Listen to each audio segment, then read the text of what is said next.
হাফেজ আবুল বারাকাত ইউসুফ বরবরী রহমতুল্লাহি আলাইহি মাত্র 12 বছরের বালক, একজন কোরআনের হাফেজ, কালামুল্লাহর হাফেজ, হাফেজে কোরআন। পিতা মাতার সঙ্গে সমুদ্র সফর করতেছেন। এই সমুদ্রের মধ্যে হঠাৎ করে ঝড় তুফান কবলে পড়িয়া অথবা জাহাজটি এই চূর্ণ বিচূর্ণ হয়ে গিয়েছে। তার পিতা মাতা সকলেই মারা গিয়েছে। চতুর্দিকে তাকায় দেখে কেউ আর নাই, সকলেই নিজ নিজ নিজ অবস্থায় পান্নাস্ক হয়ে গিয়েছে, সকলেই ইন্তেকাল করেছে। হাফেজ আবুল বারাকাত ইউসুফ বরবরী রহমতুল্লাহি আলাইহি আল্লাহকে ডাক দিয়ে বলেন, আল্লাহ ও মাবুদ গো, এই দুনিয়াতে তো আমার আর কেউ নাই। ও আল্লাহ, কোথায় আমার বাবা গেল, কোথায় আমার মা গেল? ও আল্লাহ, আমি তো আমার বাবাকেও দেখি না। ও আল্লাহ, আমি তো আমার মা ভাই বোনকে কাউকে তো দেখি না। আল্লাহ, ও আল্লাহ, সকলেই তো নিজ নিজ অবস্থায় পান্নাস হয়ে গিয়েছে। ও আল্লাহ, আপনি তো বলেছেন আমি এই কোরআনে কারিমকে নাজিল করেছি, আমি এই কোরআনে কারিমকে হেফাজত করব। ও আল্লাহ, আমার সিনার মধ্যে তো কোরআনে কারিমকে আমি সংরক্ষণ করেছি। ও আল্লাহ, আপনি যদি আমাকে হেফাজত না করেন, আয় আল্লাহ, সমুদ্রের মধ্যে তো বড় বড় তিমি মাছ আছে, বড় বড় ডলফিন আছে। আয় আল্লাহ, না জানি আমাকে হঠাৎ করে গিলে ফেলে। আয় আল্লাহ, আমাকে আপনি হেফাজত করেন। এই কথা বলতে না বলতেই হাফেজ আবুল বারাকাত ইউসুফ বরবরী রহমতুল্লাহি আলাইহি তার সামনে সুন্দর একটা কাঠের তক্তা পাইলেন। এর উপর হাফেজ আবুল বারাকাত বসলেন। বসার পরে হাফেজ আবুল বারাকাত ইউসুফ বরবরী রহমতুল্লাহি আলাইহি দীর্ঘ সময় অতিক্রম করার পরে এই ভেলাটি ভাসতে ভাসতে ভাসতে ভাসতে ভাসতে ভাসতে এমন একটা দ্বীপের মধ্যে লাগলেন। সেই দ্বীপটার নাম হচ্ছে মালদ্বীপ। দ্বীপটার নাম কি? মালদ্বীপ। কথা বলেন না কেন? আপনারা কি বেজার হচ্ছেন? খারাপ লাগতেছে? কথা বলেন না কেন? হাফেজ আবুল বারাকাত ইউসুফ বরবরী রহমতুল্লাহি আলাইহি যেই দ্বীপটার মধ্যে তার ভেলাটা লাগলো, যেই দ্বীপটার মধ্যে তিনি নামলেন, সেই দ্বীপটার নাম হচ্ছে মালদ্বীপ। এইবার হাফেজ আবুল বারাকাত সকালবেলা এই মালদ্বীপে নেমে হাফেজ আবুল বারাকাত ইউসুফ বরবরী রহমতুল্লাহি আলাইহি কাঁদতেছেন, আল্লাহকে ডাকতে বলেন, আল্লাহ সমুদ্রের লোনা পানি থেকে আমাকে রক্ষা করেছেন, বড় তিমি ডলফিন মাছ থেকে আমাকে রক্ষা করেছেন। ও মাবুদ গো, আয় আল্লাহ, আমি শুকরিয়া আদায় 2 রাকাত নামাজ আদায় করতে চাই। ও আল্লাহ, এই মালদ্বীপের মধ্যে কোথায় মসজিদ, কোথায় মাদ্রাসা, আয় আল্লাহ কোথায় ভালো জায়গা, সেই জায়গায় আমি একটু আপনার কদমে সিজদা দিতে চাই। এইবার হাফেজ আবুল বারাকাত ইউসুফ বরবরী রহমতুল্লাহি আলাইহি আল্লাহর কাছে 2 হাত তুলে কাঁদতেছে আর আল্লাহর কাছে দোয়া করতেছে। এইবার হাফেজ আবুল বারাকাত ইউসুফ বরবরী রহমতুল্লাহি আলাইহি নজর করে দেখতেছেন তার সামনে দিয়ে একজন ব্রাহ্মণ ঠাকুর তার ঘাড়ের মধ্যে লম্বা একটা সুতা টানায়া, হাতের মধ্যে ঘুঁটি নিয়া, আর এক হাতের মধ্যে পোলতা নিয়া। পোলতা চিনেন আপনারা? পোলতা বলা হয় মাটির একটা ছোট্ট খুঁড়ির মধ্যে তেল দিয়ে এইটা একটা সুতা দিয়ে আগুন জ্বালায় এই মন্দিরের মধ্যে রাখে, এটা পোলতা বলে। চিনেন না? দেখেন নাই পোলতা? এই পোলতা নিয়ে এই ব্রাহ্মণ ঠাকুর হাতের মধ্যে নিয়ে এখন পূজা দেওয়ার জন্য যাচ্ছে সকালবেলা। তো হাফেজ আবুল বারাকাত ইউসুফ বরবরী রহমতুল্লাহি আলাইহি নিজ থেকেই দোয়া বন্ধ করে এখন ব্রাহ্মণ ঠাকুরের কাছে গেছে। মুসলমান ভাইয়েরা রে আমার, হাফেজ আবুল বারাকাত ইউসুফ বরবরী রহমতুল্লাহি আলাইহি এইবার ব্রাহ্মণ ঠাকুরের কাছে গিয়ে ডাক দিয়ে বলতেছে, কাকা গো, ও কাকা, এই মালদ্বীপের মধ্যে কোথায় মাদ্রাসা, কোথায় মসজিদ আছে গো কাকা? এইবার ব্রাহ্মণ ঠাকুর ডাক দিয়ে বলতেছে, তুমি কে? হাফেজ আবুল বারাকাত ডাক দিয়ে বলতেছে, আমি একজন মুসলিম ঘরের সন্তান, আমার বাসা মক্কা মদিনা, আমার পিতার নাম অমুক, আমার রবের নাম আল্লাহ, আমাদের মালিকের নাম কি? আওয়াজ করে বলেন আল্লাহ, আওয়াজ করে বলেন আল্লাহ। হাফেজ আবুল বারাকাত ইউসুফ বরবরী রহমতুল্লাহি আলাইহি ডাক দিয়ে বলতেছেন, কাকা গো, আমার মালিকের নাম আল্লাহ। ও কাকা, আমার কিতাবের নাম কালামুল্লাহ কোরআনে কারিম, আমার লিডারের নাম মুহাম্মদ সাল্লাল্লাহু আলাইহি ওয়াসাল্লাম। এইবার হাফেজ আবুল বারাকাত ইউসুফ বরবরি রহমাতুল্লাহি আলাইহি যখন বলছে আমার লিডারের নাম মুহাম্মদ সাল্লাল্লাহু আলাইহি ওয়াসাল্লাম, এইবার হাফেজ আবুল বারাকাত ইউসুফ বরবরি রহমাতুল্লাহি আলাইহি নজর করে দেখলেন, যখন হাফেজ আবুল বারাকাত বলছেন আমার লিডারের নাম মুহাম্মদ, তখন ব্রাহ্মণ ঠাকুরের হাত থেকে ঘন্টিও পড়ে গেছে, বাম হাত থেকে পোলতাও পড়ে গিয়ে নিভে গেছে। আওয়াজ করে বলেন সুবহানাল্লাহ। তার মানে হক চলে এসেছে, বাতিলকে নিভাই দিয়েছেন কে? আওয়াজ করে বলেন আল্লাহ। বাতিলকে নিভাই দিয়েছেন কে? বাতিলকে নিভাই দিয়েছেন আল্লাহ। এইবার ব্রাহ্মণ ঠাকুরের হাত থেকে পোলতা যখন পড়ে গিয়ে নেমে গেছে, হাফেজ আবুল বারাকাত ইউসুফ বরবরি রহমাতুল্লাহ আলাইহি ডাক দিয়ে বলতেছেন, কাকা আপনি কি ভয় পাইলেননি? ভয় পাইলেননি? এইবার ব্রাহ্মণ ঠাকুর ডাক দিয়ে বলতেছে, বেটা তুমি এই মালদ্বীপের ঘটনা হয়তো তুমি জানো না। আমাদের এই মালদ্বীপের যে সরকার, রাষ্ট্রপ্রধান, প্রেসিডেন্ট, এনার আইন যদি মালদ্বীপের মধ্যে কোনো মুসলিম ঘরের সন্তানকে পাওয়া যায়, কোনো কালেমাওয়ালা মুসলমানকে পাওয়া যায়, তাহলে তাকে যদি কেউ ধরাই দিতে পারে তাকে লক্ষ লক্ষ টাকা পুরস্কৃত করা হবে এবং ওই মুসলিম ঘরের কালেমাওয়ালা মুসলমানকে হত্যা করা হবে। এইবার হাফেজ আবুল বারাকাত ইউসুফ বরবরি রহমাতুল্লাহি আলাইহি ডাক দিয়ে বলতেছেন, কাকা গো, ও কাকা, তাইলে কি আপনি আমাকে ধরায় দিবেন? এইবার ব্রাহ্মণ ঠাকুর ডাক দিয়ে বলতেছে, বেটা রে, হ্যাঁ আমি তোমাকে ধরাই দিতাম, আমি তোমাকে টাকার নেশায় ধরাই দিতাম, কিন্তু এখন তোমাকে আমি ধরাই দিব না, কারণ যখন তুমি মুহাম্মদের নাম বলছো আমি ব্রাহ্মণ ঠাকুরের দিলের মধ্যে মায়া লাইগা গেছে। আওয়াজ করে বলেন সুবহানাল্লাহ। এ মুসলমান দেখেন, দেখেন একজন বিধর্মী হওয়ার পরেও ইসলামের প্রতি কিরকম তার দরদ, একজন বিধর্মী হওয়ার পরেও দেখেন তার কিরকম অবস্থা। এখন বাংলাদেশের মুসলমান হয়ে আর একজন মুসলমানকে গ্রেফতার করার জন্য সহযোগিতা করি। আওয়াজ করে বলেন ঠিক কিনা? আমি মুসলমান হয়ে আর একজন মুসলমানকে গ্রেফতার করার জন্য সহযোগিতা করতেছি, কিন্তু একজন বিধর্মীর কি অবস্থা? টাকার পাওয়ার পরেও, টাকা পাবে তারপরেও কি বলতেছে, আমি জীবিত থাকা অবস্থায় কোন মুহাম্মদের আশিককে, মুহাম্মদের উম্মতকে বেইজ্জত হতে দিব না। আওয়াজ করে বলেন সুবহানাল্লাহ। এইবার হাফেজ আবুল বারাকাত ইউসুফ বরবরি রহমাতুল্লাহি আলাইহি ডাক দিয়ে বলতেছেন, কাকা তাইলে আমি থাকবো কোথায়? ও কাকা, এই দুনিয়াতে তো আমার বাবা নাই, এই দুনিয়াতে তো আমার মা নাই, এই দুনিয়াতে তো আমার আপন বলতে আর কেউ নাই। এ বন্ধু, দুনিয়াতে যার মা নাই তার মতো অসহায় আর কেউ নাই, যার বাপ নাই এই দুনিয়াতে তার মতো অসহায় আর কেউ নাই। এ বন্ধু, হাফেজ আবুল বারাকাত ইউসুফ বরবরি রহমাতুল্লাহি আলাইহি এইবার ব্রাহ্মণ ঠাকুরকে ডাক দিয়ে বলতেছেন, ও কাকা, এই দুনিয়াতে আপন বলতে তো আমার আর কেউ নাই। ও কাকা, এই দুনিয়াতে থাকার মতো আমার আর কোনো তো বাসস্থান নাই। ও কাকা, আমি থাকবো কোথায়? এইবার ব্রাহ্মণ ঠাকুর ডাক দিয়ে বলতেছে, বেটারে, এই মালদ্বীপের মধ্যে আমার একটা বিধবা বোন আছে, এই বিধবার বোনের একমাত্র একটা মেয়ে আছে, চলো চলো আমার এই বিধবা বোনের বাসায় তোমাকে আমি রাইখা আসি। এইবার হাফেজ আবুল বারাকাত ইউসুফ বরবরি রহমাতুল্লাহ আলাইহিকে নিয়ে এইবার তার বোনের বাসার মধ্যে গেলেন।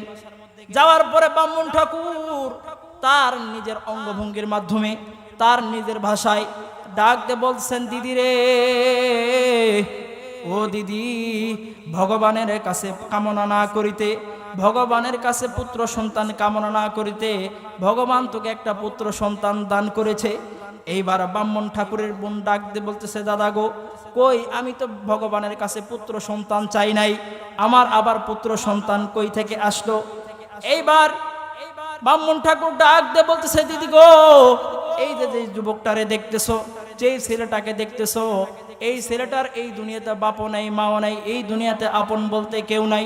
এই বেটাটাকে তুমি তোমার সন্তান হিসেবে গ্রহণ করো।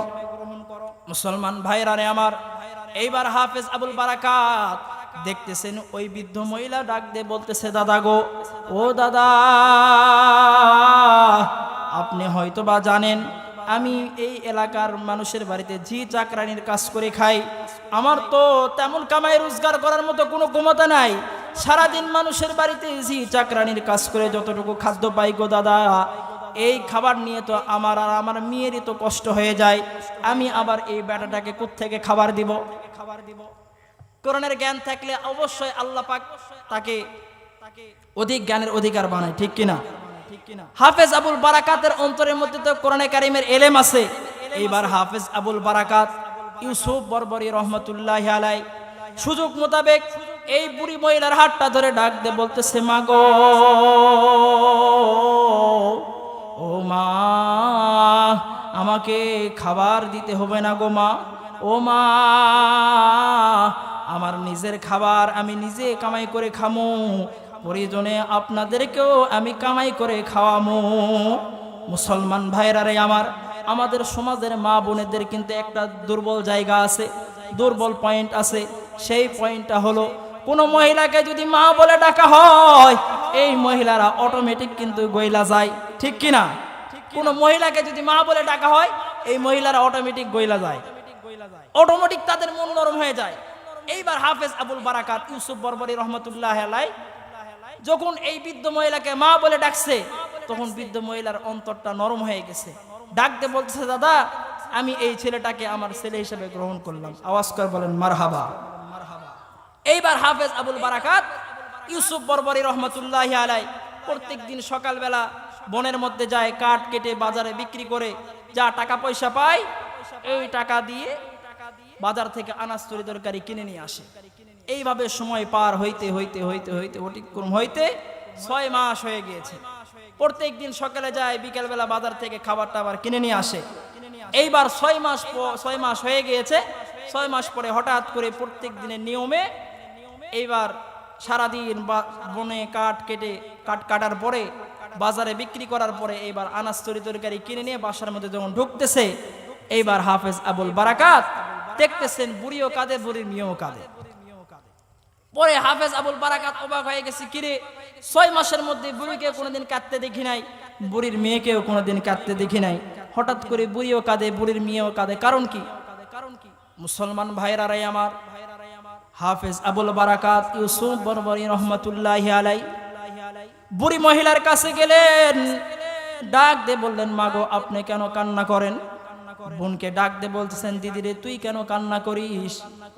এইবার বুড়ি মহিলা ডাক দিয়ে বলতেছে, বেটারে, তুমি হয়তো জানো না, আমাদের এই মালদ্বীপের মধ্যে একটা মন্দির আছে। আমাদের এই মালদ্বীপের মধ্যে একটা দেবতাকে পূজা করার জন্য একটা বিশাল মন্দির আছে।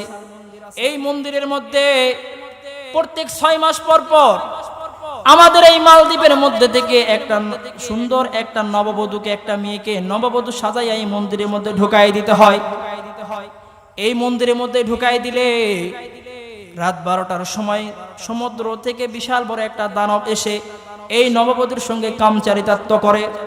এই নববধূর সাথে কামচারিতাত্ব করার পরে এই নববধূর রক্ত পান করে এই মেয়েকে হত্যা করে চলে যায়। এবার হাফেজ আবুল বারাকাত ডাক দিয়ে বলল, মা গো, এইটা তো অন্যজনের কথা বললেন, আপনি কেন কান্না করেন? আপনি কি কারণে কান্না করতেছেন গো মা? এইবার বৃদ্ধ মহিলা ডাক দিয়ে বলতেছে, বেটারে, প্রতি 6 মাস পর পর একটা করে নববধূ ইতিমধ্যে পাঠানো হয়েছে। এতদিন পর্যন্ত তোমার এই দিদির নাম আসে নাই, এখন হঠাৎ করে রাজদরবার থেকে তোমার দিদির নামটা চলে আসতে চিঠি পাঠিয়ে দিয়েছে। আগামীকাল বেলা 12টায় তোমার দিদিকে বউ সাজায় রাখতে বলছে। রাজদরবার থেকে পুলিশ এসে তোমার এই দিদিকে নিয়ে চলে যাবে।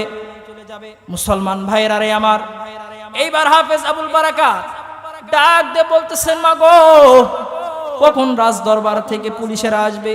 কখন দিদিকে রাজদরবারে নিয়ে যাবে? এইবার বুড়ি মহিলা ডাক দিয়ে বলতেছে, বেটারে, বেলা 12টার সময় তোমার দিদিকে রাজদরবারের মধ্যে নিয়ে যাবে। হাফেজ আবুল বারাকাত ডাক দিয়ে বলতেছে, মা, ও মা, এই যে আমার দিকে তাকান, আমার এখনো দাড়ি বের হয় নাই, আমার এখনো মুছ গজাই নাই, কি সুন্দর দেখতে আমার চেহারা।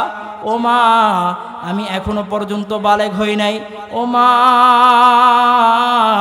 আমি আপনাকে একটা কথা বলতে চাই। ও মা, আমাকে আপনি নববধূ সাজায় দেন, আমি মন্দিরের মধ্যে যাবো। বেটা দানবের সঙ্গে ইমানি পাওয়ার দিয়ে লড়াই কর্ম। আওয়াজ করে বলেন সুবহানাল্লাহ। এইবার হাফেজ আবুল বারাকাত ডাক দিয়ে বলতেছে, মা আমাকে আপনি নববধূ সাজায় দেন, আমি মন্দিরের মধ্যে যাব, বেটা দানবের সাথে আমি ইমানি পাওয়ার দিয়ে লড়াই করে জিতে আসবো। এইবার এই কথা যখন বলছে, বুড়ি মহিলার মধ্যে এখন কৌতূহল জাগছে, কিরে ইমানি পাওয়ার বাকি। এইবার বুড়ি মহিলা ডাক দিয়ে বলতেছে, বেটা তুমি যে বললে ইমানি পাওয়ার বাকি।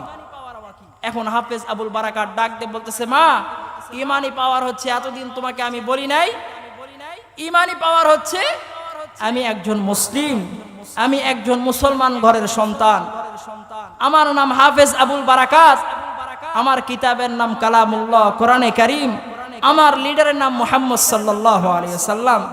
যখন হাফেজ আবুল বারাকাত এই কথা বলছেন, সঙ্গে সঙ্গে বৃদ্ধ মহিলা ডাক দিয়ে বলতেছেন, বেটা এতদিন চিন্তায় ছিলাম একটা, এখন তোমার কথা শুনে তো চিন্তা ডবল হয়ে গেছে। তুমি যে বললা তুমি মুসলমান, এই কথা যদি আমাদের বাচ্চা যদি জানতে পায়, ডবল পিটা তো পিটবে। এখন মুসলমান ভাইয়েরা রে আমার, এইবার হাফেজ আবুল বারাকাত ইউসুফ বরবরী রহমতুল্লাহি আলাইহি ডাক দিয়ে বলতেছে, মা আমাকে আপনি নববধূ সাজায় দেন, আমি মন্দিরের মধ্যে যাবো। বারবার যখন বলতেছে, পাশেই বৃদ্ধ মহিলার মেয়েটি দাঁড়ায় আছে। এই বৃদ্ধ মহিলার মেয়েটি ডাক দিয়ে বলতেছে, মা গো দাও না দাদাকে বউ সাজাইয়া, ও মা দাও না দাদাকে বউ সাজাইয়া, দাদাকে তুমি বউ সাজাইয়া দাও। বারবার রিকোয়েস্ট করার পরে এইবার বৃদ্ধ মহিলা হাফেজ আবুল বারাকাতকে নববধূ বউ সাজানো শুরু করলো। বউ সাজাইতে সাজাইতে সাজাইতে অর্ধেক যখন বউ সাজানো হয়ে গেছে, হাফেজ আবুল বারাকাত ইউসুফ বরবরী রহমতুল্লাহি আলাইহি এইবার নজর করে দেখতেছেন, হাফেজ আবুল বারাকাত ইউসুফ বরবরী রহমতুল্লাহি আলাইহি খেয়াল করে দেখতেছেন, বৃদ্ধ মহিলা আর বউ সাজায় না, বৃদ্ধ মহিলা আর বউ সাজাইতেছে না। তো ডাক দিয়ে বলতেছে, মা আপনি বউ সাজাচ্ছেন না কেন? কি কারণ আপনি বউ সাজাচ্ছেন না? বউ সাজানো থামে গেলেন কেন? এইবার বৃদ্ধ মহিলা ডাক দিয়ে বলতেছে, বেটা তোমাকে একটা কথা বলতেই তো আমি ভুলে গিয়েছিলাম। কি কথা মা? যাকে নববধূ সাজানো হয়, বউ সাজানো হয়, এই নববধূকে মন্দির পর্যন্ত পৌঁছাতে 3 জায়গায় চেক করে। কয় জায়গায় চেক করে? 3 সেক্টরে চেক করে। তুমি তো পুরুষ মানুষ, তোমাকে যদি আমি নববধূ সাজায় দেই, বউ সাজায় দেই, তোমাকে তো ধরে ফেলবে তারা। হাফেজ আবুল বারাকাত ইউসুফ বরবরী রহমতুল্লাহি আলাইহি ডাক দিয়ে বলেন, মা গো কোন কোন সেক্টরে চেক করে, কোন কোন জায়গায় চেক করা হয়? এইবার বুড়ি মহিলা ডাক দিয়ে বলতেছেন, বেটা রে প্রথম সেক্টর হচ্ছে পুলিশেরা যখন এই নববধূকে পিকআপ ভ্যানের মধ্যে উঠায়, পুলিশেরা যখন এই নববধূকে গাড়ির মধ্যে তোলে, তার পূর্বে একবার চেক করে। দ্বিতীয় নাম্বার জায়গা হচ্ছে এই নববধূকে চেক করার দ্বিতীয় নাম্বার সেক্টর হচ্ছে বাচ্চার 2টা বিবি গাড়ি থেকে যখন এই নববধূ নামে, বাচ্চার 2টা বিবি, বাচ্চার নিয়ম হচ্ছে 2 বিবিকে 2 পাশে রাখা নববধূর এই কখনো বাচ্চা চুল দেখে, কখনো তার মুখ দেখে, কখনো নববধূর পা দেখে। তৃতীয় নাম্বার জায়গা হচ্ছে এই দানবের রাজি খুশি করার জন্য, সন্তুষ্টি করার জন্য এই নববধূকে আন্দার মহলের মধ্যে ঢুকাই দিতে হয়, একটা গোপন রুমের মধ্যে ঢুকাই দিতে হয়। কয়েকজন নারী মিলে এই নববধূর শরীরের মধ্যে চেক করে কোথাও ডিবিট আছে নাকি। ও বেটা তোমাকে যদি আমি বউ সাজায় দেই, তাহলে তুমি প্রথম জায়গায় তো ধরা খায়া যাইবা, তোমাকে তো পুলিশরাই তো ধরে ফেলবে, তুমি তো পুরুষ মানুষ, তোমাকে তো প্রথম জায়গায় ধরে ফেলবে। এইবার হাফেজ আবুল বারাকাত ইউসুফ বরবরী রহমতুল্লাহি আলাইহি ডাক দিয়ে বলতেছেন, মা আপনার টেনশন করার কোনো কারণ নাই, আমার অন্তরের মধ্যে কোরআনে কারীমের এলেম আছে যে আল্লাহ পাক মালদ্বীপ পর্যন্ত আমাকে নিয়ে আসতে, সে আল্লাহ আমাকে হেফাজত করবেন। আওয়াজ করে বলেন সুবহানাল্লাহ, আরো আওয়াজ করে বলেন সুবহানাল্লাহ। এইবার হাফেজ আবুল বারাকাত ইউসুফ বরবরী রহমতুল্লাহ আলাইহিকে বউ সাজানো শুরু করলো। বউ সাজায়ে বারান্দার মধ্যে সুন্দর করে মাথার মধ্যে লম্বা ঘোমটা দিয়ে হাফেজ আবুল বারাকাতকে বইসা রাখছে। এইবার সময় যাইতে যাইতে যাইতে যাইতে অতিক্রম হইতে হইতে হাফেজ আবুল বারাকাত এইবার দেখতেছে দীর্ঘ সময় পার হওয়ার পরে, ঘড়ির কাঁটা যখন বেলা 12টা হয়ে গেছে, পুলিশেরা রাজদরবার থেকে পিকআপ ভ্যান নিয়ে চলে আসছে। আসার পরে ডাক দিয়ে বলতেছে, নববধূ কোথায়? নববধূকে বের করে দেন। এইবার ওই বৃদ্ধ মহিলা তার মেয়েকে আরেকটা রুমের মধ্যে লুকায় রেখে বৃদ্ধ মহিলা হাত দিয়ে ইশারা করতেছে, এইটা নববধূ, এইটা নববধূ। এইবার হাফেজ আবুল বারাকাত আল্লাহর কাছে কাঁদতেছে আর বলতেছে, আল্লাহ ও মালিক, আপনি যদি আমাকে হেফাজত না করেন, আয় আল্লাহ, এই মালদ্বীপের মধ্যে কেউ কালেমা জানে না, এই মালদ্বীপের মধ্যে কেউ আল্লাহ বলে আপনাকে কেউ ডাকে না, আল্লাহ আয় আল্লাহ, আমার জীবনের বিনিময় হলেও মালদ্বীপের মধ্যে আপনি কালেমার পতাকা উড়াই দেন। আওয়াজ করে বলেন আল্লাহু আকবার। এইবার হাফেজ আবুল বারাকাত ইউসুফ বরবরী রহমতুল্লাহ আলাইহি দোয়া করতেছে আল্লাহর কাছে। পুলিশেরা পিকআপ ভ্যান নিয়ে এসে থেমে, এখন পুলিশ যখন এই নববধূকে নিতে যাবে, গাড়ির মধ্যে তুলতে যাবে, একজন পুলিশ ডাক দিয়ে বলতেছে, মুসলমান ভাইরা রে আমার, একজন কনস্টেবল পুলিশ ডাক দিয়ে বলতেছে, স্যার, আমরা ইতিপূর্বে অনেক নববধূকে মন্দিরের মধ্যে ঢুকাইছি। ও স্যার, ইতিপূর্বে অনেক নববধূকে আমরা মন্দির পর্যন্ত পৌঁছাইছি, কিন্তু এইরকম নববধূ দেখি নাই। দেখেন এই নববধূরা কত ভদ্র একজন বউ, দেখেন না এই বধূরা কত একজন ভদ্র মেয়ে, এই কোনো চিল্লাপাল্লা করে না। দেখেন এই নববধূরা লম্বা একটা ঘন্টা দিয়ে কত সুন্দর করে বসে আছে। আমরা যদি এই নববধূকে চেক করি, অবশ্যই মহিলাদের মানহানি করা হবে, মাতৃত্বের মানহানি করা হবে। ও স্যার, আমি আপনার কাছে অনুরোধ জানাই, এই নববধূকে আপনি চেক করেন না। এইবার বড় স্যার ডাক দিয়ে বলতেছেন, পুলিশের হেডকোয়ার্টার থেকে ডাক দিয়ে বলতেছেন, ঠিক তুই ঠিক কথা বলছস, অন্যান্য নববধূকে ঘর থেকে বের করা যায় না, টেনে হিসেবে বের করতে হয়, কিন্তু এই নববধূরা কত একজন ভদ্র বউ, না না না, এই নববধূকে চেক করা লাগবে না, বিনা চেকে গাড়ির মধ্যে উঠায় দে। আওয়াজ করে বলেন সুবহানাল্লাহ। হেফাজত করার মালিক কে? হেফাজত করার মালিক আওয়াজ করে বলেন আল্লাহ। এইবার হাফেজ আবুল বারাকাতকে গাড়ির মধ্যে উঠায় দেওয়া হলো। হাফেজ আবুল বারাকাত যখন গাড়ির মধ্যে উঠায় দেওয়া হয়েছে, হাফেজ আবুল বারাকাতকে একজন পুলিশ ডাক দিয়ে বলতেছে যে, নববধূ, আজান হচ্ছে, আজানের পর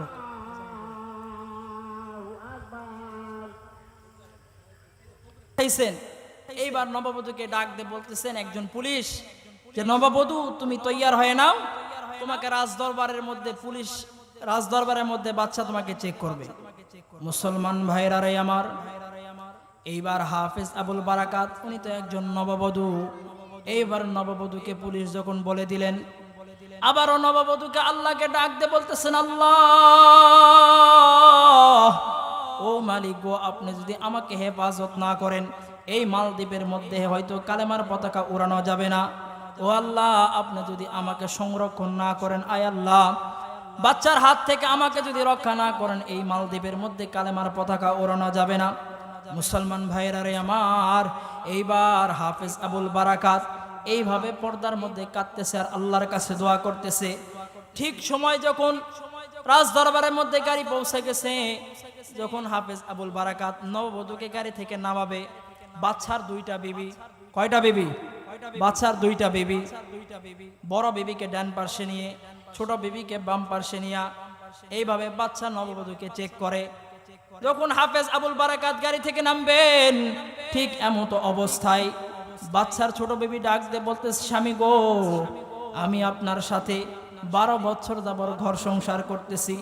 ও স্বামী গো, আমি আপনার সাথে এই 12 বছর ঘর সংসারের মধ্যে কত নববধূকে মন্দিরের মধ্যে ঢুকাই দিলেন, কিন্তু তাকায় দেখেন এইরকম নববধূ কিন্তু আমি দ্বিতীয়টা দেখি নাই। অন্যান্য নববধূকে গাড়ি থেকে টানায় হিসড়ায় নামাইতে হয়, কিন্তু এই নববধূটা কত একজন ভদ্র নববধূ, এই বউটা কত ভদ্র একজন বউ।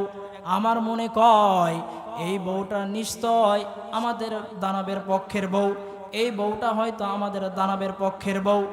এই নববধূকে যদি আপনি চেক করেন, হয়তো মাতৃত্বের, মহিলাদের ইজ্জত সম্ভ্রমের মধ্যে আঘাত করা হবে, মহিলাদের মাতৃত্বের মধ্যে আঘাত করা হবে। এইবার বাচ্চা ডাক দিয়ে বলতেছে, বিবি রে, তুই বাস্তব কথা বলছস, অন্যান্য নববধূকে গাড়ি থেকে নামানো যায় না, টেনে হিসড়ে নামাইতে হয়, বলে জীবন দিব না, বাপ মা করে চিৎকার করে কান্না করে, ও বিবি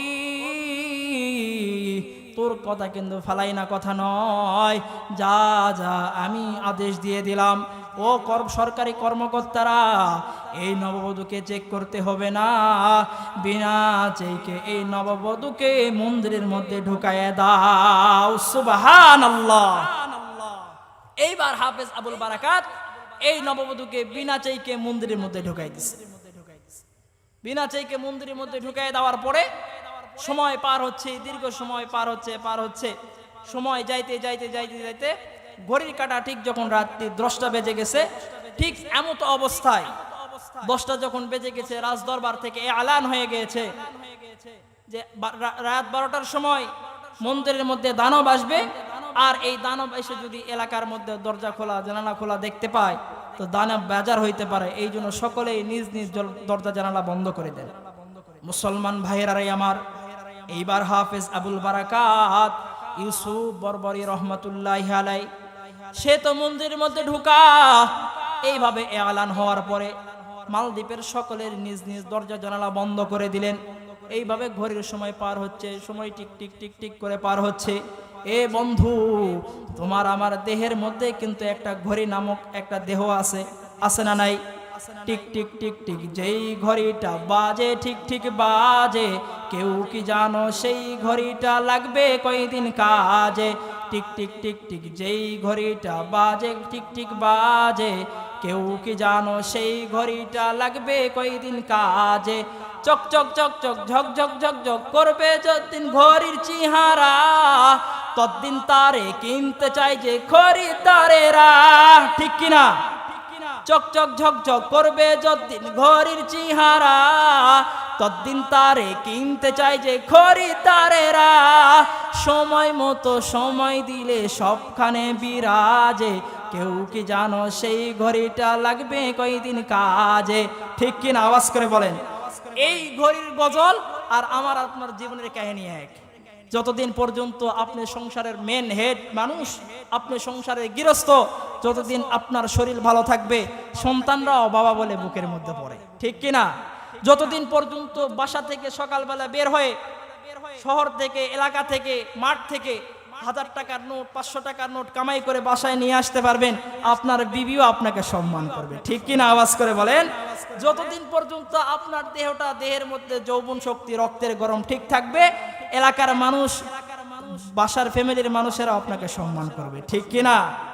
আর যখন এই দেহ চলে না, এই ঘড়ি নামক দেহটা যখন আর চলতে পারে না, ভাত মুখে তুলতে যায় দাড়ির সাথে লাগে, হাত এই জায়গায় তুলতে যায় আরেক জায়গায় চলে যায়, তখন বাসার বিবি সহ বাচ্চারাও বৃদ্ধাশ্রমে পাঠিয়ে দেয়, ঠিক কিনা? আওয়াজ করে বলে।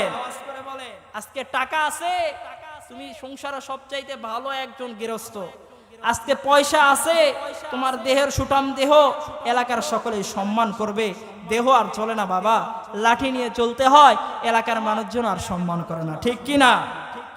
এই জন্য কবি সুন্দর করে বলছেন, টিক টিক টিক টিক যেই ঘড়িটা বাজে ঠিক ঠিক বাজে, কেউ কি জানো সেই ঘড়িটা লাগবে কয়দিন কাজে? চক চক ঝক ঝক করবে যতদিন ঘড়ির চেহারা, ততদিন তারে কিনতে চাই যে খরিদ্দারেরা। সময় মতো সময় দিলে সবখানে বিরাজে, কেউ কি জানো সেই ঘড়িটা লাগবে কয়দিন কাজে? মুসলমান ভাইরা রে আমার, এইবার হাফেজ আবুল বারাকাত ইউসুফ বরবরি রহমতুল্লাহি আলাই সময় পার হচ্ছে, সময় পার হইতে হইতে হইতে হইতে 11টা বেজে গেছে। আবার রাজ দরবার থেকে এলান হয়ে গেল, আর 1 ঘন্টা পরে দানব আসবে। দানব এসে যদি এলোমেলো দেখে তাহলে দানব হয়তো বেজার হইতে পারে, সকলে দরজা জানালা টাইট করে লেগে দাও।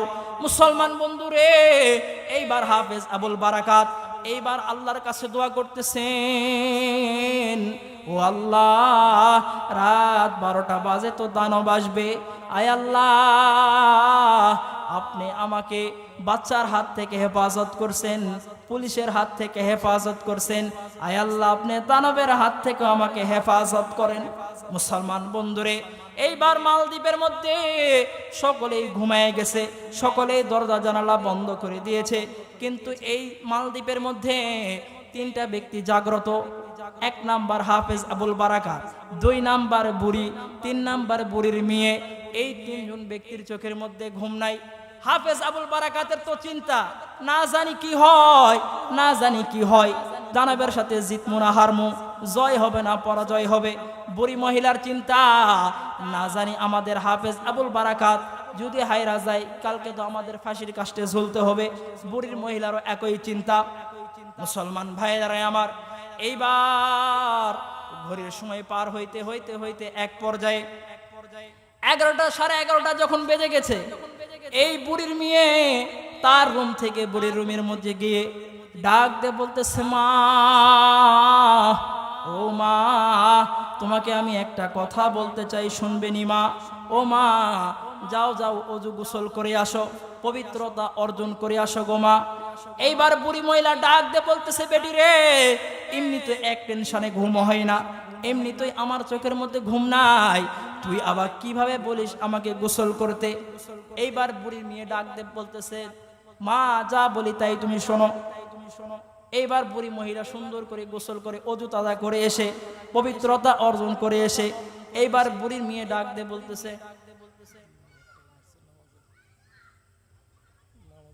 নামাজ ওখানে এখানে আমরা নামাজ পড়ে নেব, বুঝছেন? শুরু হোক, সমস্যা নেই, কারণ কথা না শেষ করলে তো আমার আমি শেষ করে দিচ্ছিলেন। মুসলমান ভাইরা রে আমার, এইবার বুড়ি মহিলা ডাক দিয়ে বলতেছে, বেটি রে, তুই গোসল করলি, আমাকে গোসল করাইলি, কি কারণে আমাকে গোসল করতি বল? এইবার বুড়ির মেয়ে ডাক দিয়ে বলতেছে, মা গো, ও মা, এই মালদ্বীপের মধ্যে ইতিপূর্বে আমাদেরকে কেউ কালেমার দাওয়াত দেয় নাই, ইতিপূর্বে আমাদেরকে আল্লাহর একত্ববাদের দাওয়াত কেউ দেয় নাই। ও মা, দেখো গো মা, হাফেজ আবুল বারাকাত দাদার দিলের মধ্যে, অন্তরের মধ্যে কি পরিমাণ সাহস, সে তার নিজের জীবন বাজি রেখে মালদ্বীপের মন্দিরের মধ্যে ঢুকে গেছে, দানবের সাথে লড়াই করার জন্য ঢুকে গেছে। মুসলমান ভাইরা রে আমার, এইবার বুড়ির মেয়ে ডাক দিয়ে বলতেছে, মা গো, ও মা, কি জন্য গোসল করতে বললাম জানো নি? আগামীকাল যদি আমরা শুনি আমাদের ভাই হাফেজ আবুল বারাকাত দানবের সঙ্গে লড়াই করে জিতে গেছে, তাহলে এই মালদ্বীপের মধ্যে সর্বপ্রথম নারী এবং পুরুষদের মধ্যে তুমি আর আমি ভাইয়ের হাতে হাত রেখে কালেমা পড়ে মুসলমান হইয়া যামু। আওয়াজ করে বলেন সুবহানাল্লাহ। এইবার হাফেজ আবুল বারাকাত আল্লাহর কাছে দোয়া করতেছেন, 12টা বেজে গেলেই তো দানব চলে আসবে, কি হবে কি হবে কি হবে কি হবে। এক পর্যায়ে 12টা বেজে গেছে, দানবের নিয়ম অনুযায়ী দানব মন্দিরের মধ্যে দরজায় ধরাম করে লাথি মেরে মন্দিরের দরজা ভেঙে ফেলে মন্দিরের মধ্যে প্রবেশ করছে। আমার কথা কি আপনারা বুঝতেছেন? কষ্ট হচ্ছে নাকি? এইবার হাফেজ আবুল বারাকাত লম্বা ঘোমটা দিয়ে তো নববধূ সেজে বসে আছে, দানব ঢুকেই তার অভ্যাস অনুযায়ী তার বড় বড় নখ দিয়ে নববধূর মাথার মধ্যে আক্রমণ করে। এইবার যখন দানব এই নববধূ ভেবে, বউ ভেবে হাফেজ আবুল বারাকাতের মাথার মধ্যে আঘাত করছে, মহিলাদের মাথার মধ্যে আঘাত করলে তো চুল আসে, কিন্তু দানব যখন হাফেজ আবুল বারাকাতের মাথার মধ্যে আঘাত করছে, তখন দানব দেখতেছেন না না, চুল নাই চুল নাই, এইটা তো শাড়ির আসল আসতেছে। এইবার দানব ডাক দিয়ে বলতেছে, তুই কে? মানব ডাক দিয়ে বলতেছে, আমি হাফেজে কোরআন হাফেজ আবুল বারাকাত। দানব ডাক দিয়ে বলতেছে, তুই এই জায়গায় কেমনে আসলি? মানব ডাক দিয়ে বলতেছে, আমার আল্লাহ আমাকে নিয়ে এসেছে। এইবার দানব ডাক দিয়ে বলছে, তোর আল্লাহ কে? হাফেজ আবুল বারাকাত বলতেছে, কুল হুয়াল্লাহু আহাদ আল্লাহুস সামাদ লাম ইয়ালিদ ওয়া লাম ইউলাদ ওয়া লাম ইয়াকুল লাহু কুফুয়ান আহাদ। হাফেজ আবুল বারাকাত ডাক দিয়ে বলতেছে, এটা আমার আল্লাহর পরিচয়। এইবার হাফেজ আবুল বারাকাতকে ডাক দিয়ে বলতেছে, তোর আল্লাহর কেমন পাওয়ার, আমি তোর উপর আক্রমণ করব, দেখি তোর আল্লাহর কেমন পাওয়ার। হাফেজ আবুল বারাকাত ডাক দিয়ে বলতেছেন, তোর কত বড় শক্তি আছে, আয় আমাকে আক্রমণ কর। এইবার আক্রমণ করার পূর্বে হাফেজ আবুল বারাকাত কোরআনে কারীম থেকে আয়াত পড়ে চতুর্দিকে ফু দিয়ে দিলেন। চতুর্দিকে ফু দেওয়ার পরে হাফেজ আবুল বারাকাত বলতেছেন, আয় আক্রমণ কর। যেই মুহূর্তে হাফেজ আবুল বারাকাতকে দানব আক্রমণ করতে যায়, ঠিক সেই মুহূর্তে চতুর্দিকে দাউ দাউ করে আগুন জ্বলে। আওয়াজ করে বলেন সুবহানাল্লাহ। এইবার হাফেজ আবুল বারাকাত যখনই দানব আক্রমণ করতে যায় তখনই চতুর্দিকে দাউ দাউ করে আগুন জ্বলে ওঠে। এক পর্যায়ে দানব ডাক দিয়ে বলতেছে, মানব রে, আগুন নিমা, আগুন বন্ধ কর, আগে বল তুই কে। এইবার হাফেজ আবুল বারাকাত তার নিজের সকল যাবতীয় ক্রেডিট পরিচয় সমস্ত ফাঁস করলেন, বলে দিলেন। তারপরে হাফেজ আবুল বারাকাত ডাক দিয়ে বলতেছে, দানব রে, তোকে এই জায়গায় একটা কথা ওয়াদা করে যাইতে হবে, একটা কথা তুই এই জায়গায় স্বীকার করে যা, তুই এই জায়গায় আমার কাছে একটা কথা বলে যা। দানব ডাক দিয়ে বলতেছে, কি কথা? এবার মানব ডাক দিয়ে বলতেছে, দানব রে, তুই এই জায়গায় স্বীকার কর, ওয়াদা কর, আর কোনোদিন এই মালদ্বীপের মধ্যে মেয়ে ভোগ করার জন্য আসবি না। এইবার দানব ডাক দিয়ে বলতেছে, মানব রে, আমার বিশ্বাস হয়ে গিয়েছে এই মালদ্বীপের মধ্যে দুষ্টামি ফাজলামি আর চলবে না। আওয়াজ করে বলেন সুবহানাল্লাহ। এইবার হাফেজ আবুল বারাকাত এই দানব হাফেজ আবুল বারাকাতের সঙ্গে না পেরে দানব বিদায় নিয়ে চলে গেল। সকালবেলা সংক্ষেপ করে দিলাম, সময় নাই। এইবার হাফেজ আবুল বারাকাত সকালবেলা সুঠাম দেহ নিয়ে মন্দিরের মধ্যে দাঁড়ায় আছে। বাচ্চা এলান করে দিলেন, যাও সিপাহীরা এই মেয়ের মৃত লাশটা নিয়ে আসো, নিয়ে এসে তার মাকে ফেরত দাও। এইবার দুইজন পুলিশ যখন মন্দিরের মধ্যে গেছে, যাওয়ার পরে দেখতেছে কিসের মহিলা, কিসের নববধূর লাশ, একজন সুঠাম দেহের যুবক মন্দিরের গেটের মধ্যে দাঁড়ায় আছে। এটা দেখে তো তাদের মাথা পাগল হয়ে গেছে। এক পর্যায়ে হাফেজ আবুল বারাকাতকে দেখে তারা জিজ্ঞাসা করতে, তুই এই জায়গায় কই থেকে আসলি? হাফেজ আবুল বারাকাত বলতেছে, তোরাই তো কালকে আমাকে এখানে নিয়ে আসলি। ও কেমনে আসলি? বলতেছে, আমার আল্লাহ নিয়ে এসেছে। এইবার হাফেজ আবুল বারাকাতকে ডাক দিয়ে বলতেছে, দানব কোথায়? হাফেজ আবুল বারাকাত বলতেছে, দানব ভয়ে পালাইছে। পুলিশেরা ডাক দিয়ে বলতেছে, দানবের হাত থেকে বাঁচোস, কিন্তু বাচ্চার হাত থেকে তো রক্ষা নাই। হাফেজ আবুল বারাকাত ডাক দিয়ে বলতেছে, পুলিশ রে, যেই আল্লাহ আমাকে দানবের হাত থেকে রক্ষা করেছে, সেই আল্লাহ আমাকে বাচ্চার হাত থেকেও রক্ষা করবে।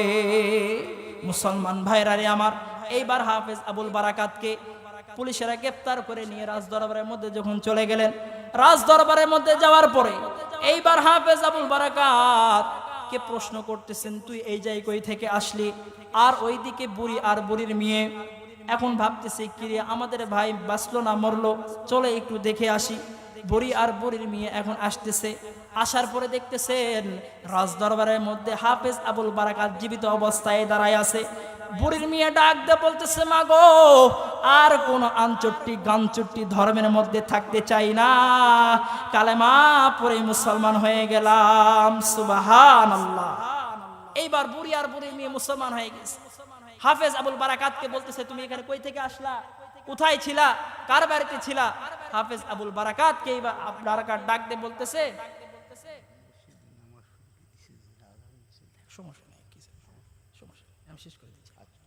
এইবার হাফেজ আবুল বারাকাত ডাক দিয়ে বলতেছে যে, আমাকে এই মালদ্বীপের মধ্যে রাখছে এই বুড়ি আর বুড়ির মেয়ে, এদের বাসায় ছিলাম। এখন বাদশার দরবারে পার্লামেন্টে এলান হয়ে গেল। বাদশাহ বলে দিলেন, এই বুড়ি আর বুড়ির মেয়েকে সহ আর এই হাফেজ আবুল বারাকাত এই ছেলেকে, এই মুসলমানকে ফাঁসির কাস্টে ঝোলাও। এইভাবে যখন আইন পাশ হয়ে গিয়েছে, ঠিক এমত অবস্থায় ওই যে বাদশার ছোট বিবি দৌড়ে এসে ডাক দিয়ে বলতেছে, স্বামী গো, এই হাফেজ আবুল বারাকাত আর এই বুড়ি আর বুড়ির মেয়েকে ফাঁসি দেওয়ার আগে আমাকে আগে ফাঁসি দেন। আল্লাহু আকবার। এই মেয়েকে আর এর মাকে আর এই হাফেজ আবুল বারাকাতকে ফাঁসি দেওয়ার আগে আমাকে ফাঁসি দেন আগে। বাচ্চা অবাক হয়ে গেছে, কিরে, তোমাকে কেন ফাঁসি দিব? তোমার তো দোষ নাই। এইবার বাচ্চা ডাক দিয়ে বলতেছে, বিবি কি বলবি, স্পষ্ট করে বল। এইবার বাচ্চার বিবি ডাক দিয়ে বলতেছে, বাচ্চা, গতকাল রাতে আমি এমন একটা স্বপ্ন দেখছি, যে স্বপ্নের মধ্যে আমি বুঝতে পারলাম এই মালদ্বীপের মধ্যে আপনার আর ক্ষমতা নাই, আপনার আর ক্ষমতা, আইন চলবে না এই মালদ্বীপের মধ্যে। বাচ্চা ডাক দিয়ে বলতেছে, কি বলতে চাস? এইবার বাচ্চার বিবি ডাক দিয়ে বলতেছে, স্বামী গো, আমি স্বপ্নে দেখলাম ওই যে আমাদের যেই দানবকে আমরা সম্মান করি, সেই দানব এই মানবের কাছে মাথা নত করে ভয়ে পালায়ে গেছে। এইবার বাচ্চা ডাক দিয়ে বলতেছেন, ও বিবি গো, যদি এই দানব ভয়ে মাথা নত করে পালায়ে যায়, আমি আবার এই ছেলেটাকে আবার পরীক্ষা করতে চাই।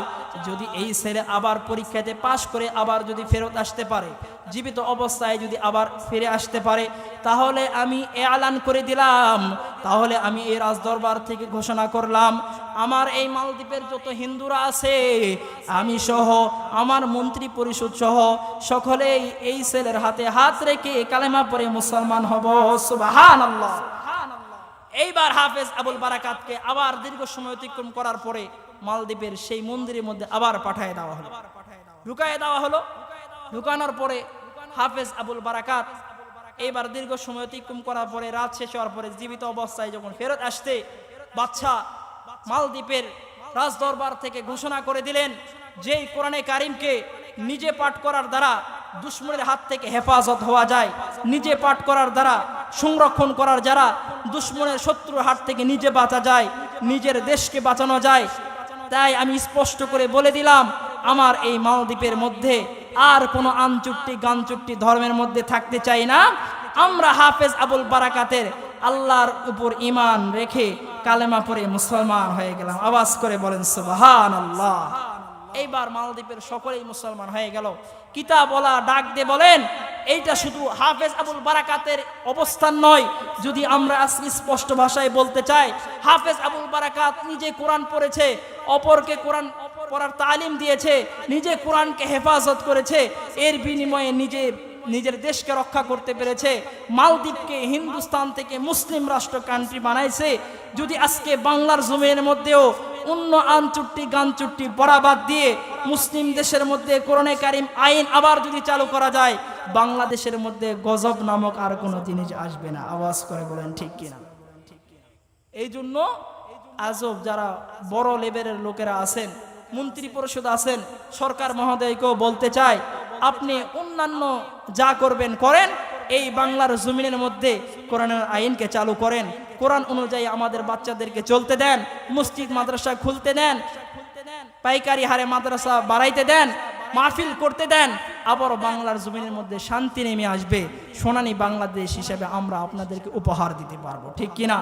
এ বন্ধু, এই দুনিয়া কিন্তু কেউ থাকতে আসে নাই, কেউ থাকার জন্য আসে নাই, থাকতেও পারবো না। ক্ষণিকের জিন্দেগি, কবে জানি চলে যাইতে হয়।